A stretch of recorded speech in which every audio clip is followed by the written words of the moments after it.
여러분 안녕하세요. 우리 모든 아기들 그 모습 그대로 빛나게 더블아트 오픈업 김현진입니다. 자, 이번 시간에도요. 지금 제 옆에는 우리 육아빠 정우여 선생님 자리해 주셨습니다. 선생님 안녕하세요. 안녕하세요.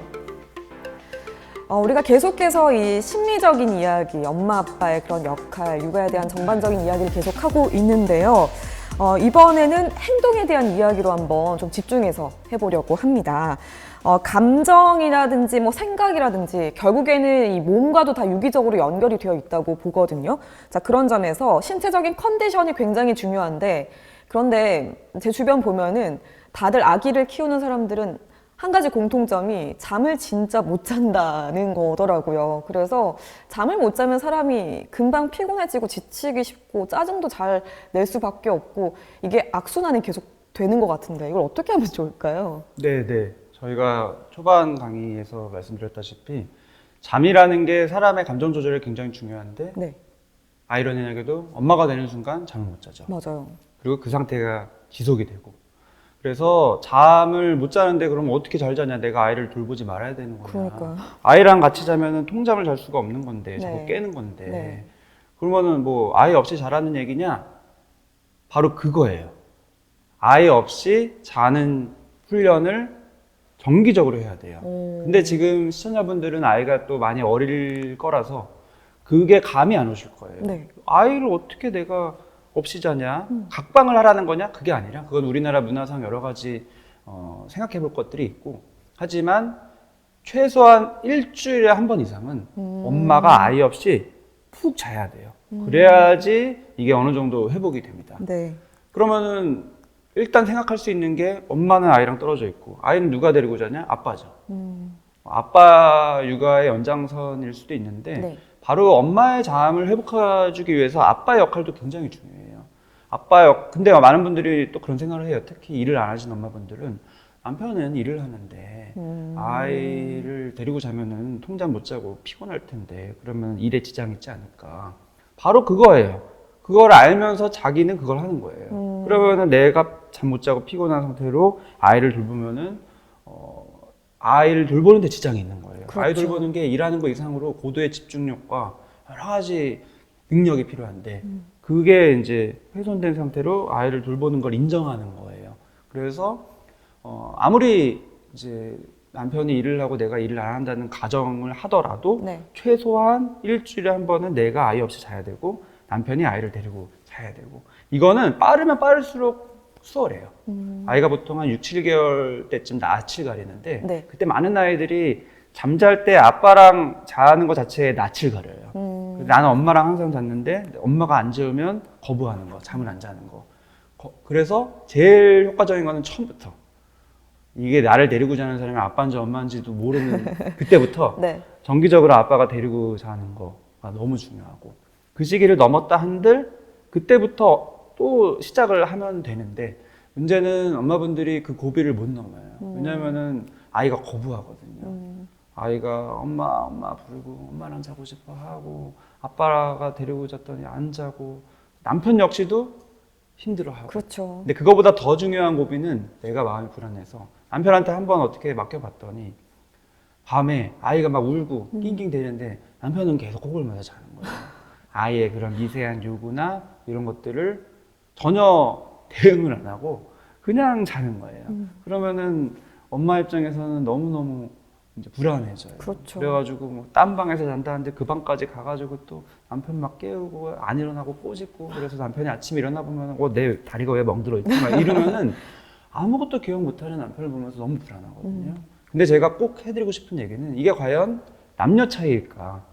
저의 경험도 그렇고 많이 육아하는 아빠분들의 경험이 뭐냐면은 반대가 돼요. 그래서 내가 주로 아이를 데리고 자면 내가 밤기가 밝아져서 아이의 낑소리에도 깨게 되고, 저희 집에서는 그게 제가 된 거죠. 네. 그리고 오히려 아내는 몰라요.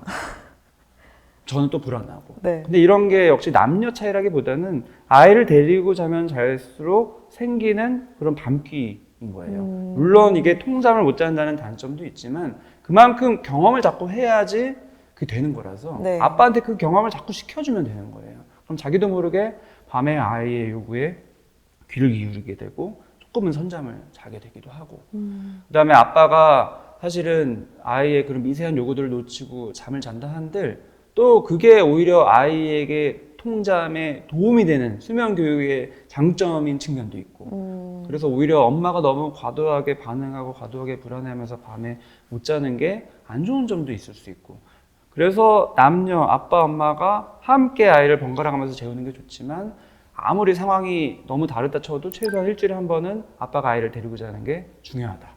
이 얘기를 꼭 드리고 싶고요. 네. 또 하나 중요한 게 아이가 거부한다. 아이가 그렇게 울고불고 하는데 나는 그걸 못 견디겠어요. 이런 분들 많은데 네. 한 번에 처음부터 아빠가 데리고 자면 아이가 거부할 수 있어요. 네. 그것도 며칠 지나고 시행착오하면 결국 아이도 적응하지만 그게 너무 내가 마음이 불편하다 치면은 단계적으로 하면 돼요. 단계적으로. 네, 처음에는 엄마 옆에 아이가 눕고 그 옆에 아빠가 눕다가 아이가 좀 잠들랑 말랑하면 엄마가 빠지고 네. 잠든 후에 처음엔 빠지고 그 다음에는 그게 되면은 잠들랑 말랑할 때 빠지고 그 다음에는 또 잠들기 조금 전에 빠지고 이런 식으로 단계적으로 첨첨첨 하면은 결국엔 다 돼요. 그래서 잠이라는 게 엄마의 심리적인 건강에 너무 중요하다. 그러면은 아이랑 잠은 자면 이렇게 통잠을 잘 수 없다. 네. 그러니까 아빠가 아이를 데리고 자고 엄마 혼자 어떻게 해서든지 자는 거를 일주일에 한 번 이상 자야 된다. 이런 강조를 좀 드리고 싶습니다. 네.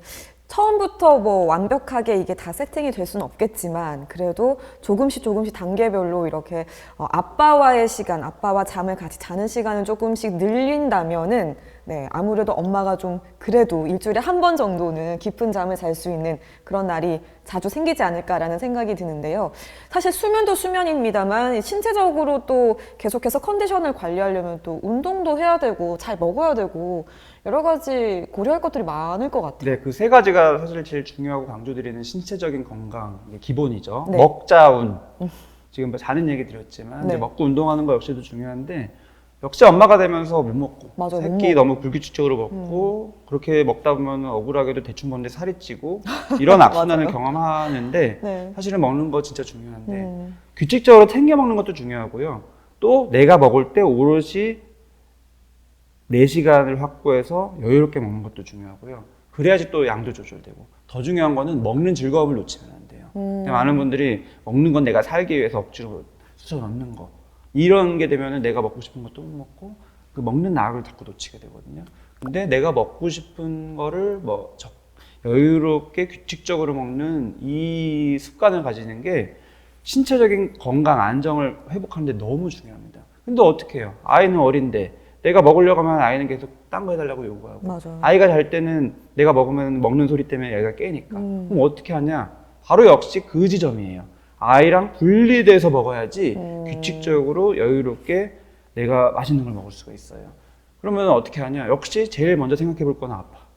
특히 흔히 외식할 때 이게 많이 드러나요. 외식할 때 요즘에는 많이 좋아졌거든요. 근데 제가 아이를 주로 돌볼 때, 어린아이를 돌볼 때만 해도 외식하러 밖에 나가면은 테이블이 이렇게 있으면은 아이 어떤 하이체어 옆에는 엄마가 항상 앉았어요. 항상. 네. 그래서 아이 이것저것 먹이면서 엄마는 제대로 못 먹고 엉덩이도 자꾸 들썩들썩 해야 되기 때문에 의자에 제대로 붙이지도 못하는 그런 어정쩡한 자세로 아이를 먹이고 아빠는 되게 여유롭게 먹고 네. 근데 최소한 역시 외식할 때라도 아빠가 아이 옆에 앉아서 그걸 좀 전담하고 그 시간만큼이라도 엄마가 여유롭게 먹게 해주는 거가 너무너무 중요하다. 요즘에는 분위기가 조금씩 바뀌고 있고 네. 그렇게 되는 거를 저는 많이 보거든요. 그래서 그런 것도 중요하고 또 역시 집에서 식사를 할 때도 엄마 스스로 마음가짐을 해야 돼요. 내가 아이의 요구에 바로 하는 것도 물론 중요하지만 네. 더 중요할 수도 있는 거는 내가 제대로 먹는 거다. 그렇죠. 그래서 이거를 사수하는 게 단순히 이기적인 엄마나 아이를 방치하는 엄마가 아니라 결국에는 내가 살아야지 아이를 맞아. 살릴 수 있는 그런 관점에서 보시면 좋고요. 운동 역시도 마찬가지예요. 아이를 데리고 어떻게 운동을 하나요? 막 아이를 안고 막 스쿼시 하나요? 근데 운동이라는 게 신체적인 어떤 근육을 뭐 이렇게 운동하는 것도 중요하겠지만 더 중요한 거는 여유로운 마음으로 이완된 마음으로 운동을 하는 게 그게 제대로 된 운동이거든요. 근데 많은 분들이 뭐 유모차 끌고 뭐 파워워킹 하고 이런 거는 사실은 마음의 이완이 안 돼요. 그렇죠. 항상 긴장 상태로 역시 운동하는 거라서 그거보다는 내가 역시 아이랑 분리해서 나의 정체성을 내가 회복해야 되는데 뭘 해야 될지 모르겠어요. 아이는 뭐 맡겼는데 뭘 해야 될지 모르겠어요. 이런 분들은 우선은 먹고요. 그 시간에 맛있는 걸 먹고 또 내가 여유롭게 내가 하고 싶은 운동을 하고요. 이런 식으로 신체적인 관리를 하는 게 심리적인 안정감을 회복하는 기본 중에 기본이다. 이거를 사수하는 게 어떤 여유 부리는 게 아니라 너무너무 필수적인 거다. 이런 얘기를 꼭 드리고 싶습니다. 네, 뭔가 살려면 진짜 꼭 해야 된다 이런 네. 느낌으로 다가오는 것 같아요. 사실 네. 엄마가 되면 이 세 가지를 거의 뭐 다들 많이 포기를 하더라고요. 네. 제 주변에도 보면은 네. 그렇지만 지금 방송 보시는 우리 엄마 아빠들 어떻게든 최소한 나를 위한 그런 시간 먹고 잘 자고 그리고 운동할 수 있는 그런 여유로운 시간들을 잘 확보하는 것 굉장히 중요하다는 점 잊지 마시기 바라겠습니다. 자, 엄마 아빠를 위한 더블아트 오픈업 다음 시간에는 또 새로운 주제로 여러분들께 인사드리도록 하겠습니다. 선생님 고맙습니다. 감사합니다.